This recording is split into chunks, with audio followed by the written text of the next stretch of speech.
ये है अगला सवाल। क्या लिखा है, हल कीजिए। और ये सवाल 6 नंबर का है। ठीक है। कितने नंबर का सवाल है? 6 नंबर का। देखने में तो ये सवाल बहुत छोटा सा लग रहा है। ठीक है, लेकिन ये जितना छोटा दिख रहा है उतना छोटा है नहीं। अगर छोटा होता तो 6 नंबर में दिया भी नहीं होता। बात समझ आ रही है? तो इसको बहुत ध्यान से समझना। इसमें साधारण लिखा है, हल कीजिए, मतलब दोनों समीकरणों को हल करना है। और ये एक्स वाई जो दिख रहा है दोनों में, एक्स और वाई के मान हमें निकालने हैं। तो जो छोटे छोटे सवाल थे वो तो बहुत आसानी से हो जाते थे। चाहे बहुपद विधि लगा दो, प्रतिस्थापन विधि लगा दो, बजर विधि, तीनों में से कोई भी लगा दो और हल हो जाता था। लेकिन जब भी सवाल इस तरह से आए कि एक्स और वाई अपॉन में आए, यहाँ तो अंडर रूट भी है, वो तो है ही है, लेकिन अगर अंडर रूट ना भी हो तभी भी अगर अपॉन में है तो सवाल आसानी से हल नहीं होगा। तो हमें उसको कुछ मानना पड़ेगा। क्या मानेंगे वो बाद में देखना। पहले यहाँ यह समझो कि ये जो अंडर रूट एक्स और अंडर रूट वाई है, ये अपॉन में नहीं होना चाहिए। बात समझ आ गई? क्या है, ये अपॉन में नहीं होना चाहिए। तो सबसे पहले हम क्या करेंगे, इनको अपॉन से हटाएंगे, एक्स और वाई के मान ऊपर होने चाहिए। तो ये जो 1/√x है, इस तरह के सवालों में लिखना यहाँ माना 1/√x। अब ये वन क्यों माना, मतलब केवल अंडर रूट एक्स से है। ये वन इसलिए माना क्योंकि ये अपॉन में है। अगर यही चीज ऊपर होती तब हम केवल अंडर रूट एक्स को मानते, तब वन नहीं लगाते। क्योंकि ये नंबर अपॉन का है तो ऊपर की जो संख्या है वो नहीं लेनी है। ऊपर की कोई संख्या नहीं लेनी है, केवल नीचे का नंबर लेना है। और ऊपर कोई नंबर नहीं लिया। पर ये पता कैसे लगेगा अपॉन का है, तो इसलिए ऊपर वन लगाना पड़ेगा। बात समझ आ रही है? इसलिए वन जो है वो लगाना पड़ेगा। तो 1/√x, इसको मान लो, भाई तो इसमें दे रखा है, इसको यू बी सी कुछ भी मान ले, मतलब इन दोनों से हट के एक वेरिएबल मान लो। इसको मान लेते हैं यू।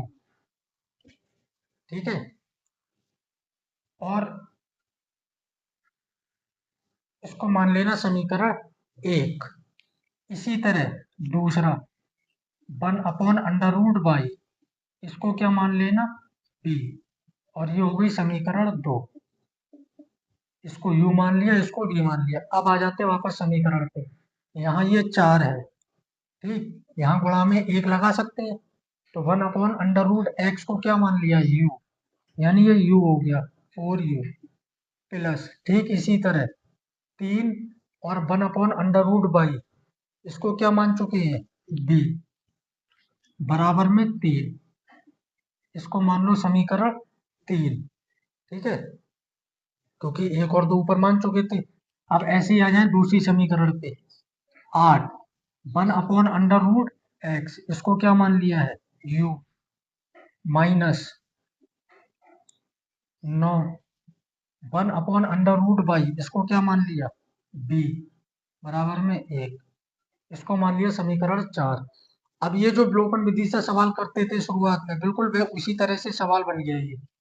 ठीक है।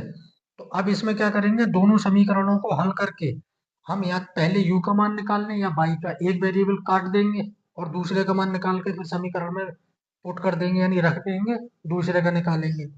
और उसके लिए होना क्या चाहिए, एक वेरिएबल बराबर होना चाहिए। ये प्लस माइनस वाला है, पहले भी बता चुका है। पहले ही बताया जा चुका है कि जो है अपोजिट साइन वाले देख लिया करो पहले, क्या वो बराबर हो रहे हैं। क्योंकि यदि अपोजिट साइन वाले बराबर होंगे तो फिर साइन बदलने की जरूरत नहीं पड़ेगी। तो यहाँ कितना है, 9 भी, यहाँ कितना है, 3 भी। इसमें गुणा करके क्या 9 बन सकता है? बन सकता है। कितने से गुणा करनी पड़ेगी, 3 से। 3 तिया 9 हो जाएगा। तो यहाँ लिखेंगे समीकरण एक गुणा 3, यानी समीकरण एक में 3 से गुणा हुआ। समीकरण दो में तो कुछ करना नहीं है, तो दो को हल करने पर। ठीक है। अब इधर देखो ध्यान से, समीकरण एक में क्या कर रहे हैं, 3 से गुणा। तो यहाँ 3 से गुणा, 3 चौक 12 u प्लस 3 तिया 9 b। फिर इधर 3 तिया 9, क्योंकि 3 से गुणा पूरी ही समीकरण में हो। और समीकरण दो जो है उसमें कुछ नहीं करना है, उसको ऐसे ही लिखना है 8u माइनस का 9b और बराबर में 1। ये प्लस का 9b माइनस का 9b कट जाएगा, एक हमें काटना ही होता। 12 और 8 20u, 9 और 1 10, दोनों प्लस के थे। u बराबर 10, ये 20 कहाँ आ जाएगा बटे में, तो ये 10 एकम 10, 10 दूनी 20, यानी u बराबर 1/2। u का मान उठा के समीकरण 3 या 4 किसी में भी रख दे तो b का मान निकल के आ जाएगा। u का मान समीकरण 1 में रख दो या 2 में, किसी में भी रख दो। समीकरण 1 क्या है, 4u plus 3b, 4u plus 3b is equal to 3। यहाँ मान रख दी u का, 4 गुणा u की जगह 1/2, दोनों के बीच में कोई चिन्ह नहीं था तो गुणा लगा लिया, प्लस 3b बराबर में 3। ये 2 से 4 कट जाएगा, 2 एकम 2, 2 दूनी 4, तो 2 एकम 2 बटे में 1 है, उससे कोई फर्क नहीं पड़ना, उसको छोड़ दो। 3b बराबर 3, यहाँ से 3b को इधर ही रखो, इस 2 को इधर ले जाओ संख्या की तरफ, तो माइनस का हो जाएगा। 3 में से 2 जाएगा, 1 बचेगा। ये 3 कहाँ आ जाएगा बटे में, चूंकि गुणा में है तो b का मान कितना हो जाएगा, b बराबर 1/3, ये हो गया b का मान। अब u और b दोनों के मान आ चुके हैं, तो u का मान उठा के अब कहाँ रखेंगे, समीकरण 1 में। क्योंकि सवाल जो दिया था वो किस में था, x और y में, तो मान किसके निकल के आने लास्ट में, x और y के। ये u और b तो हमने अपनी तरफ से माना है, इसका मान नहीं चाहिए तो हमने माना है, पर हमें मान उसका निकालना है जो सवाल में दिया है। तो पहले u का मान रखेंगे समीकरण 1 में, फिर b का मान रखेंगे समीकरण 2 में। लिखना है यहाँ u का मान समीकरण 1 में रखने पर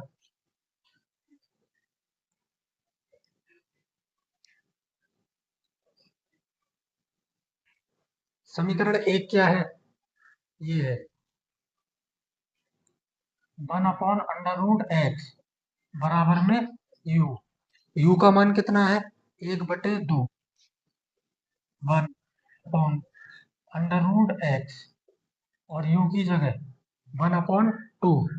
हमें किसका मान निकालना है, x का, पर x पे क्या है अंडर रूट, तो ये अंडर रूट हटाना पड़ेगा। तो अंडर रूट हटाने के लिए एक ही तरीका होता है, दोनों पक्षों का वर्ग कर दे। तो यहाँ लिखना दोनों पक्षों का वर्ग करने पर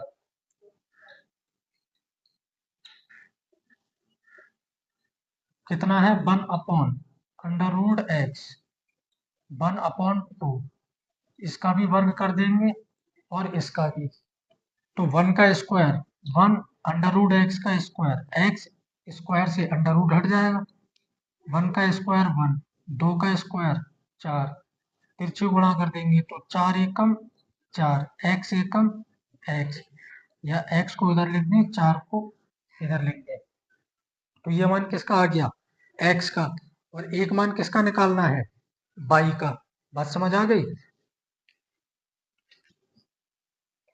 इसको अब मैं छोटे से में कर देता हूँ, ठीक है, बात समझ लेना। b का मान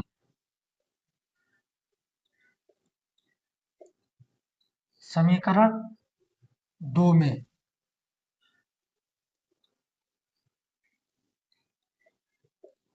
समीकरण 2 क्या है, 1/√y बराबर में b, 1/√y, b का मान कितना आया है, b का मान कहाँ पे आया है, वो है 1/3।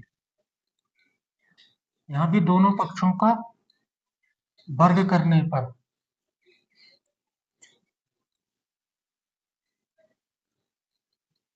दोनों पक्षों का वर्ग करने पर, अब देखो अभी जो इधर वर्ग समझाया था ठीक ऐसे ही होगा, मैं यहाँ जगह कम होने की वजह से डायरेक्ट लिख रहा हूँ।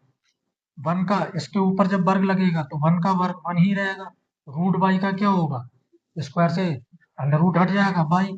इधर भी 1 का वर्ग 1, 3 का 9, तिरछे गुणा करेंगे तो y इधर हो जाएगा 9 एकम 9 और y एकम 22, यानी y बराबर 9, ये आ जाएगा। बात समझ आ गई?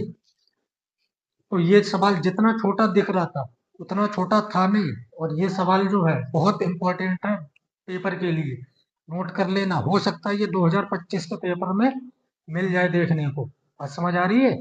नोट करो सवाल।